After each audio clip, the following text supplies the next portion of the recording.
సారా తాగితే అధోగతి మానితే పురోగతి అంటూ బొబ్బలి రూరల్లో ఒకసారి చూద్దాం. నవోదయ 2.0 కార్యక్రమంలో భాగంగా బొబ్బలి మండలం కొయ్యకొండ వలస అనే గిరిజన గ్రామంలో సారా తాగడం వల్ల కలిగే నష్టాల గురించి అవగాహన ర్యాలీ నిర్వహించారు. సారా తాగితే అధోగతి మానితే పురోగతి, సారా వద్దు ప్రాణమే ముద్దు అని నినాదాలు చేశారు. సారా తాగిన ఎంతో మంది ప్రాణాలు కోల్పోయారని, వారి కుటుంబాలు కూడా చిన్న భిన్నమయ్యాయని ఎక్సైజ్ చిన్నంనాయుడు ఆవేదన వ్యక్తం చేశారు. సారా తయారీ రవాణా చట్టరీత్యా నేరమని, ఎవరైనా సారా తయారు చేసినా తరలించిన కఠిన చర్యలు తీసుకుంటామని హెచ్చరించారు.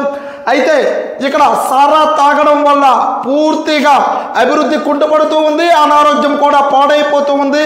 కాబట్టి వీటికి చాలా దూరంగా ఉండాలని అయితే మాత్రం ఎక్సైజ్ సిఐ చిన్నంనాయుడు తెలిపారు. అలాగే ఎవరైనా సరే సారా కాల్చినా సరే చట్టపరమైన చర్యలు తీసుకుంటామని ఇక్కడ అవగాహన సదస్సులో తెలుపుతున్నట్టు తెలుస్తూ ఉంది.